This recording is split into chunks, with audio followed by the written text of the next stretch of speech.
नमस्कार, मैं हूं समी अहमद और आप देख रहे हैं सत्यहिंदी.com। आज हम चर्चा करेंगे प्रधानमंत्री नरेंद्र मोदी के उस भाषण की जो उन्होंने राजस्थान के बांसवाड़ा में दिया था और जिस पर काफी विवाद हुआ।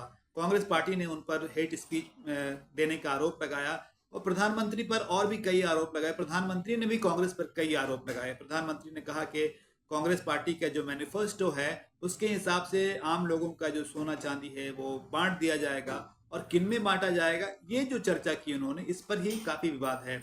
इससे पहले उन्होंने ये बयान दिया कि पूर्व प्रधानमंत्री मनमोहन सिंह ने ये बयान दिया था, ये कहा था कि भारत के संसाधनों पर पहला हक जो है वो मुसलमानों का है। इसी पर काफी विवाद हुआ और साथ साथ इस बात पर भी विवाद हुआ कि जब उन्होंने कहा कि आपकी दौलत, आपकी चीजें, आपके संसाधन उन लोगों को दे दिए जाएंगे जो ज्यादा बच्चा पैदा करते हैं और जो घुसपैठिए हैं, और इससे पहले उन्होंने मुसलमानों का जिक्र किया। तो जाहिर है ये समझ में आने वाली बात है कि दरअसल उन्होंने मुसलमानों के बारे में ये बात कही कि वो ज्यादा बच्चा पैदा करने वाले हैं, वो घुसपैठिए हैं।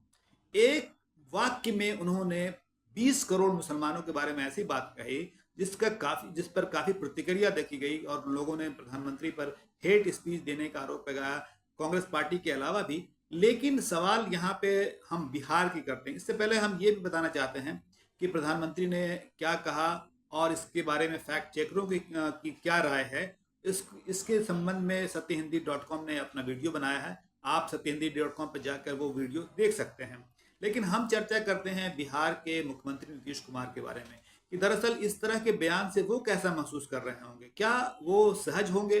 क्या उनकी असहजता इस बात को मजबूर करेगी कि वो भी इस बारे में कुछ कहें? अब तक नीतीश कुमार की ओर से इस पर कोई बयान नहीं आया है, ना उनकी पार्टी ने कोई ऐसा बयान जारी किया जिससे ये लगे कि हाँ, नरेंद्र मोदी के इस बयान से उनकी असहमति है। हम ये चर्चा क्यों करते हैं, नीतीश कुमार के बारे में चर्चा क्यों कर रहे हैं? नीतीश कुमार कहते हैं कि क्राइम, करप्शन और कम्युनलिज्म से वो कोई समझौता नहीं करते हैं और हमेशा जो है उन्होंने अपनी एक सेकुलर छवि पेश की है, उसके लिए वो चिंतित रहते हैं। वो मज़ार पे जाते हैं, वो खानकाह जाते हैं, वो टोपी भी लगाते हैं। जब आचार संहिता नहीं होती है तो इफ्तार पार्टी का भी आयोजन करते हैं, ईद मिलन में भी जाते हैं। इस तमाम काम करते हैं वो। लेकिन क्या वजह है कि नीतीश कुमार जो है प्रधानमंत्री नरेंद्र मोदी के ऐसे जहरीले बयान पर चुप्पी साधे हुए हैं? अभी तक उनकी ओर से कोई टिप्पणी नहीं आई है। दो मुद्दे हैं जिसकी चर्चा की है प्रधानमंत्री नरेंद्र मोदी ने। एक तो आबादी के बारे में, मुसलमानों की आबादी के बारे में, और घुसपैठ के बारे में। हम देखते हैं कि हम इसकी चर्चा करते हैं कि नीतीश कुमार की इसके बारे में क्या राय है।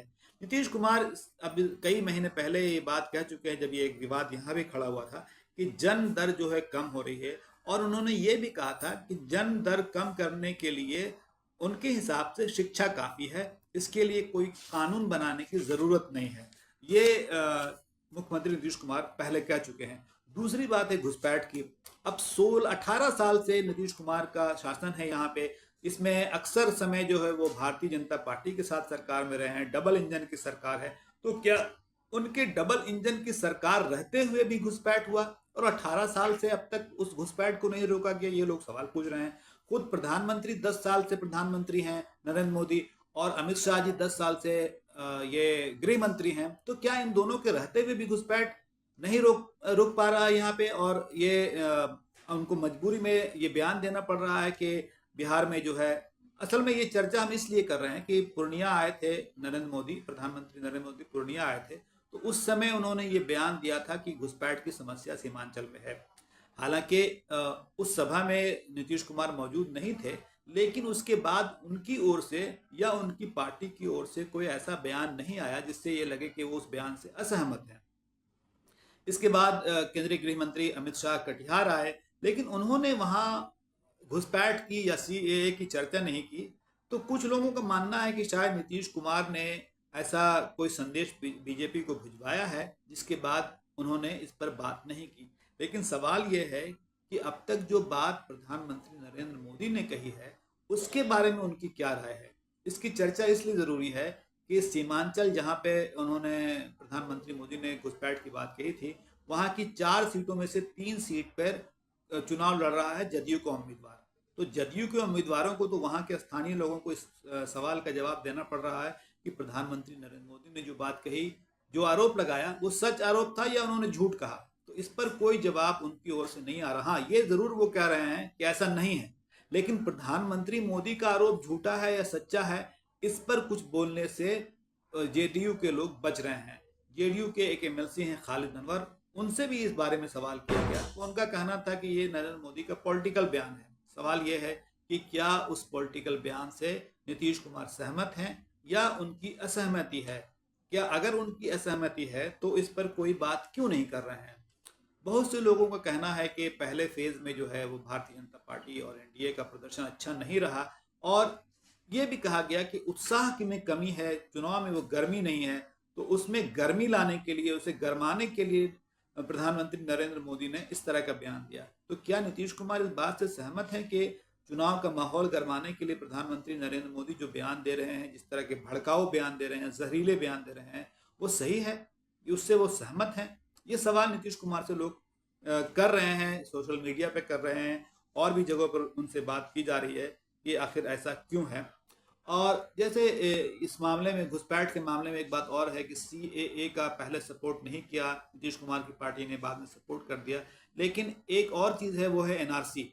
एनआरसी के बारे में नीतीश कुमार ने स्पष्ट तौर पे कहा था कि बिहार में एनआरसी लागू नहीं होगा। लेकिन कई लोग कहते हैं कि जेडीयू अपने कई मामलों में अपनी राय से उलट राय का प्रदर्शन कर चुका है, और वो बीजेपी की राय से उसकी राय मिल चुकी है। उदाहरण के लिए ट्रिपल तलाक का मामला हो या अनुच्छेद 370 का मामला हो, इन सब मामलों में जेडीयू ने अपनी राय बदल ली और बाद में कहा कि अब तो ये हो चुका, इसलिए इसमें क्या कहा जाए। यहाँ तक कि लोकसभा में भी जो भाषण वगैरह हुए उसमें भी उनकी यही बात हुई। तो ये भी लोग सवाल करते हैं कि मुख्यमंत्री नीतीश कुमार कहते हैं कि वो एनआरसी लागू नहीं करेंगे, तो क्या ये राज्य सरकार के हाथ में है? अभी जो है वो बीजेपी के नेता शायद एनआरसी पर बातचीत करने से बच रहे हैं, लेकिन जो प्रधानमंत्री का बयान आया उस पर कुछ बोलने से क्यों बच रहे हैं नीतीश कुमार? क्यों, क्या वो अपनी सेकुलर छवि की चिंता में नहीं है?